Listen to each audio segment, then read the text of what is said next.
Exercise 11.5 solve करने से पहले कुछ बेसिक बातें, यानी कि उसका इंट्रोडक्शन समझ लीजिए। इक्वेशन क्या होता है ये समझते हैं। इक्वेशन क्या होता है, तो इक्वेशन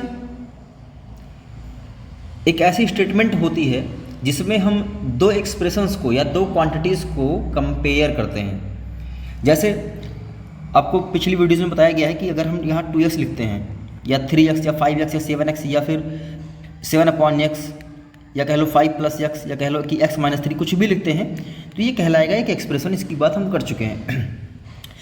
अगर यहाँ पे 7 लिखा है तो 7 भी क्या है, एक एक्सप्रेशन है। तो now we have two expressions, first one is 2x and second one is 7। अगर इन दोनों में कंपैरिजन किया जाए तो मान लो ये इक्वल आ गया कि 2x और 7 इक्वल है, तो बस यही जो स्टेटमेंट बनी है यही कहलाएगी इक्वेशन, जहाँ पे हमने क्या किया है, दो एक्सप्रेशंस को इक्वल दिखाया है। तो फिर समझ लीजिए इक्वेशन क्या है, एक ऐसी स्टेटमेंट जहाँ पर दो एक्सप्रेशन या दो क्वांटिटीज़ इक्वल दिखाई जाती हैं। अच्छा क्या होगा सर अगर इक्वल ना लगा कुछ और लगा हो तो, क्योंकि कंपैरिजन के बाद तो 3 रिजल्ट आते हैं ना। जैसे मान लो गोलू और भोलू नाम के दो बच्चे हैं और दोनों की हाइट चले गए कंपेयर करने हम, या वैसे ही इतनी बड़ी क्लास है आपकी, आप अपने हाइट किसी भी बच्चे से कंपेयर करेंगे तो आपके सामने 3 नतीजे आ सकते हैं। सबसे पहला, आपकी और उस लड़के की और उस लड़के की हाइट सेम हो सकती है। ये हो सकता है आप लंबे वो छोटे, हो सकता है आप छोटे वो लंबा। मतलब 3 पॉसिबल रिजल्ट होते हैं, equal to, greater than, less than. तो इक्वल टू वाला जब हो जाएगा तब तो इक्वेशन कहलाएगा। लेकिन मान लो ऐसा सीन बना जैसे मान लो कि x-2 लिखा है और ये ग्रेटर देन हो जाए 7 या 1 कह लो, तो क्या ये इक्वेशन कहलाएगा? तो देखो ये इक्वेशन नहीं कहलाएगा, लेकिन इसको कुछ नाम तो देना पड़ेगा ना। तो इसको हम बोलेंगे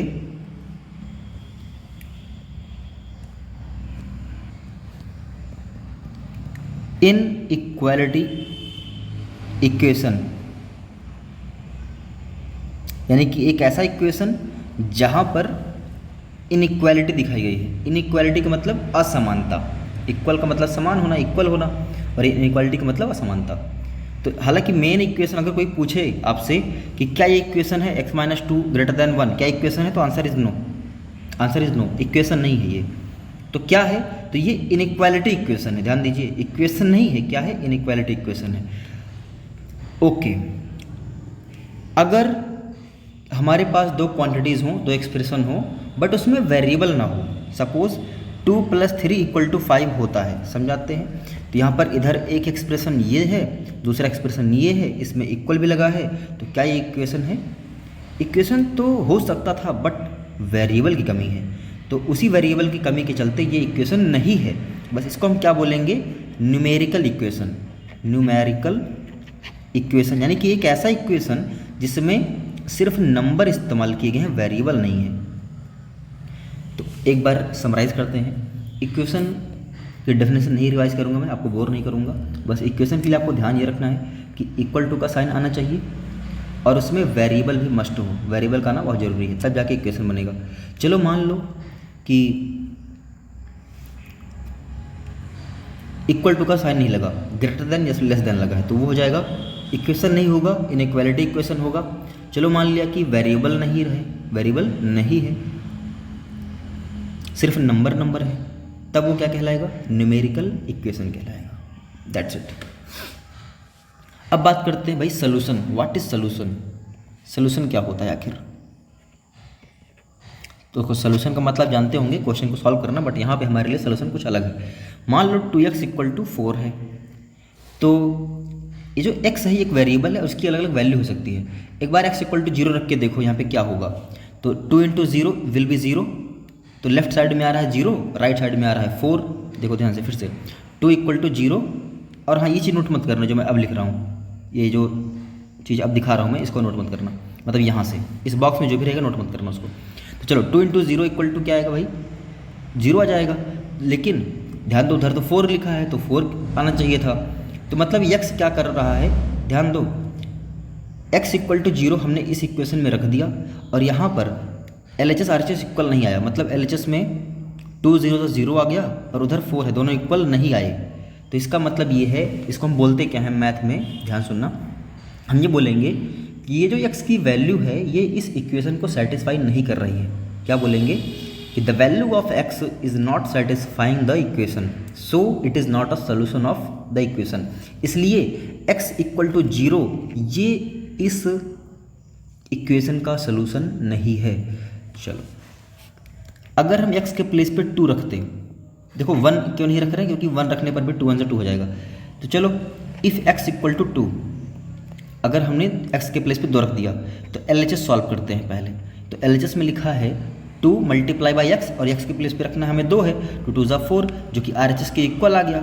अब लिखेंगे x इक्वल टू जो 2 हमने लिया है सेटिस्फाइज, क्या लिखेंगे, satisfies the equation, satisfied the equation, इसने यानी कि x इक्वल टू 2 ने इस इक्वेशन को सेटिस्फाई कर दिया, और सेटिस्फाई कर दिया इसलिए हम इसको बोलेंगे कि ये इस इक्वेशन का एक सोल्यूशन है। So x equal to 2 is a solution of equation. ये बात याद रखना, मतलब सेटिस्फाई वर्ड कहीं आए, सोल्यूशन वर्ड कहीं आए तो ये समझते रहना। एक बार रिवाइज करते हैं जल्दी से। तो सोल्यूशन क्या होता है, वेरिएबल की वो वैल्यू, देखो हाँ यहाँ पे तो वेरिएबल x लिया था, लेकिन वो वेरिएबल कुछ भी हो सकता है। तो वेरिएबल की वो वैल्यू जो इक्वेशन में वैल्यू रखने पर दोनों साइड इक्वल आ जाए, उसी को हम बोलते हैं सोल्यूशन। और इक्वल आना, दोनों साइड का इक्वल आना, ये हम कहते हैं कि वो जो वैल्यू थी वेरिएबल की, उसने क्या किया, इक्वेशन को सेटिस्फाई किया, जिसे यहाँ पर पूरा केस आप देख सकते हैं। आइए एक्सरसाइज करते हैं 11.5। State which of the following are equation with a variable, मतलब हमें ये बताना है कि इसमें से कौन सा वेरिएबल और कौन सा इक्वेशन है, और उसमें वेरिएबल कौन सा यूज हुआ है, क्योंकि भाई इक्वेशन है तो वेरिएबल ऑब्वियस सी बात है होगा। Give reason for your answer, अपने आंसर के पीछे रीजन भी देना है। Identify the variable from the equation with a variable. अब एक एक क्वेश्चन को करते हैं सॉल्व। पता चल गया करना क्या है, ये बताना है इक्वेशन है या नहीं है, रीज़न साथ में लिखना है, और अगर इक्वेशन है तो ये भी बताना है कि वेरिएबल कौन सा यूज़ हुआ है। तो इसका आंसर ये नीचे लिखा है, आपको नोट करना यहाँ से है। बस मैं समझा देता हूँ फटाफट कि कौन सा इक्वेशन है कौन सा नहीं है। चलिए तो सबसे पहला 17 इक्वल्स टू x + 7, ये है पहला इक्वेशन आपका। तो क्या ये इक्वेशन है, जी हाँ इक्वेशन है। रीज़न ये है कि यहाँ पे वेरिएबल भी यूज़ हुआ है और साथ में इक्वल टू का साइन भी लगा है ना। तो ये एक इक्वेशन है विद वेरिएबल x, ये देखो लिखा क्या है, एन इक्वेशन, ये एक इक्वेशन है विद वेरिएबल x, जिसमें वेरिएबल कौन सा यूज़ हुआ है, x यूज़ हुआ है। बी वाला, क्या ये इक्वेशन है, देखो इसमें वेरिएबल तो है बट इक्वल टू का साइन नहीं लगा है, जबकि इक्वेशन बनने के लिए दोनों चीज़ें होनी चाहिए, वेरिएबल भी इक्वल टू का साइन भी। तो वेरिएबल है बट इक्वल का साइन नहीं है, तो इसलिए ये क्या है, इक्वेशन नहीं है। तो है क्या ये है इनइक्वालिटी इक्वेशन। इनइक्वालिटी का मतलब असमानता वाला इक्वेशन है ना। तो देखो आंसर इसका क्या लिखा है, एन इनइक्वालिटी इक्वेशन। चलिए भैया थर्ड वाला 4/2 = 2, इक्वल टू का साइन तो लगा बट वेरिएबल नहीं है, इसका मतलब ये क्या है भाई, इक्वेशन नहीं है। तो इक्वेशन नहीं है तो क्या है, ये न्यूमेरिकल इक्वेशन है। Very good. ऐसे ही वेरिएबल नहीं है, इक्वल टू का साइन लगा है, तो क्या है ये, न्यूमेरिकल इक्वेशन। इसको देखिए ध्यान से, इक्वल टू का साइन भी है, वेरिएबल भी है, तो इक्वेशन है विद वेरिएबल x। x भी लगा है, इक्वल टू का साइन भी है यानी वेरिएबल भी है, इक्वल टू भी है, यानी कि ये एक इक्वेशन है विद वेरिएबल x। 2m < 30, तो वेरिएबल है बट इक्वल टू का साइन नहीं है, तो क्या है ये, इनइक्वालिटी इक्वेशन है। तो बाकी आप समझदार हैं, खुद कर सकते हैं ना। नंबर ऑफ क्वेश्चन ज़्यादा है बट सिंपल है आई थिंक ये। चलो मैं रिवाइज फटाफट कर ही देता हूँ। इक्वेशन है, वेरिएबल भी है, इक्वल टू भी है। इक्वेशन नहीं है, न्यूमेरिकल इक्वेशन है, कारण ये है इक्वल है बट वेरिएबल नहीं है। इक्वल टू भी है, वेरिएबल भी है, इक्वेशन है विद वेरिएबल p। इक्वल भी है, वेरिएबल भी है, इक्वेशन है विद वेरिएबल y। बाकी आप खुद कर सकते हैं। चलिए आगे बढ़ते हैं भैया, बहुत हो गया। Question number 2, complete the entries in the third column of the table.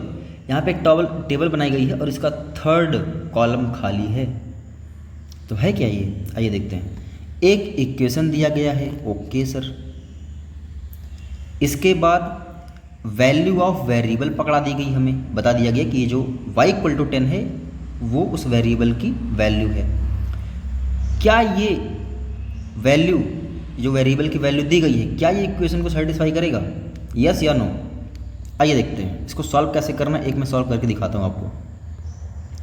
तो यहाँ पे हम लिखेंगे ए, क्योंकि ए पार्ट है, तो इक्वेशन है 10y इक्वल टू 80 और हमें पकड़ाया गया है y equal to 10।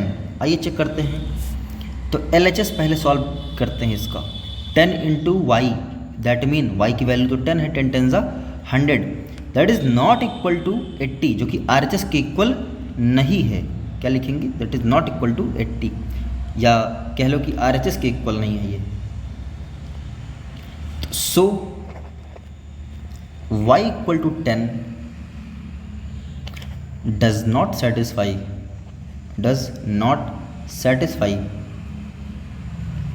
the equation। तो इतना कुछ सॉल्व करके लिखना पड़ेगा और तब जाके एंट्री फिल होगी क्या? नो। अच्छा यहाँ पे देखो सेटिस्फाइड लिखा है ना, पास्ट में बात हुई है तो पास्ट में हम भी लिख लेते हैं, डिड नॉट सेटिस्फाई। क्या लिख देंगे? Did not satisfy. तो बाकी सारा ऐसे ही होगा। अब कौन कौन सा इसमें से करके दिखा दूँ?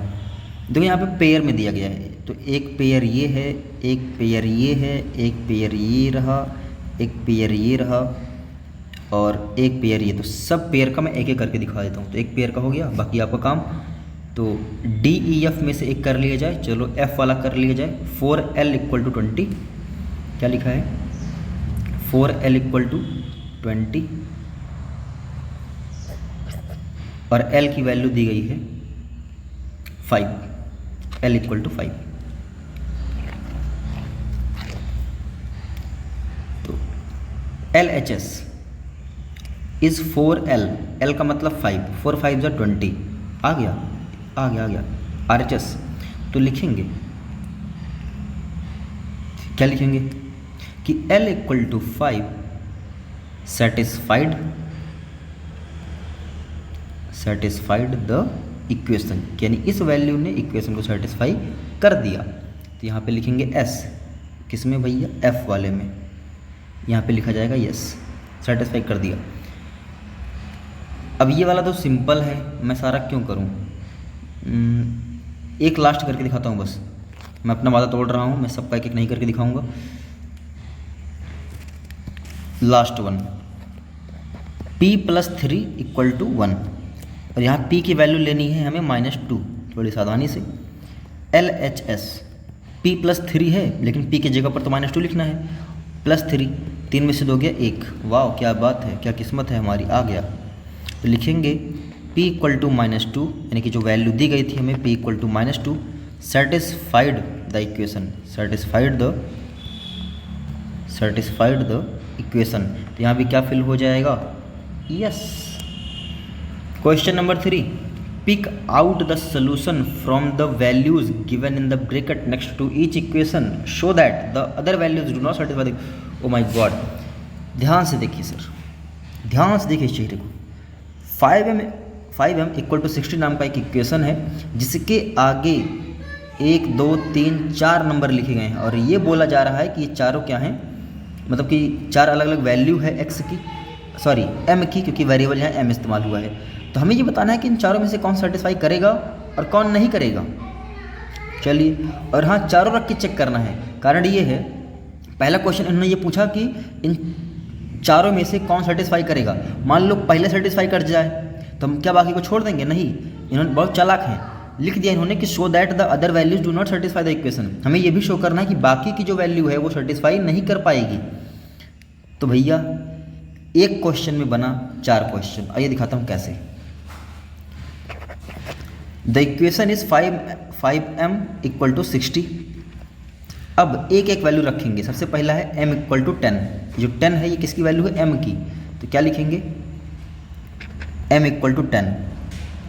Now find LHS which is 5 into m, m means 10, 10 5 ज़ा 50, that is not equal to RHS, RHS के इक्वल नहीं आया। इसका मतलब क्या हुआ सर कि m equal to 10 did not satisfy the equation. इसने इक्वेशन को भाई सेटिस्फाई नहीं किया। फिर से यही काम करना पड़ेगा, बस m की जगह पर 5 लेकर के। चलो इसको नोट कर लो, मैं इसी में इरेज करके अपना काम कर दूंगा। तो m के प्लेस पे इस बार हो गया 5, 5 5 25। तो इस बार भी यानी कि जो m इक्वल टू 5 हमें दिया गया है इसने भी सेटिस्फाई नहीं किया, नोट कर लो ऐसे ही। अब तीसरी वैल्यू जाएगी जो कि है 12। तो फिर देखना मैं इरेज करूँगा इस बार। यहाँ पे लिखा 12, यहाँ पे लिखा 12, 12 5 जा 60। बधाई हो बधाई हो बधाई हो, RHS के इक्वल आ गया। तो m equal to 12 satisfied the equation, क्या लिखेंगे, satisfied the equation, satisfied the equation. अभी हम 12 तक पहुँचे हैं, जबकि आगे एक और वैल्यू दी गई है 15। चलिए भैया फिर से रेस करना पड़ेगा। यहाँ पर रखा 15, यहाँ पर भी रखा 15, यहाँ पे रख दिया 75, तो जो कि RHS के इक्वल नहीं आया। तो m equal to 15 did not satisfy the equation.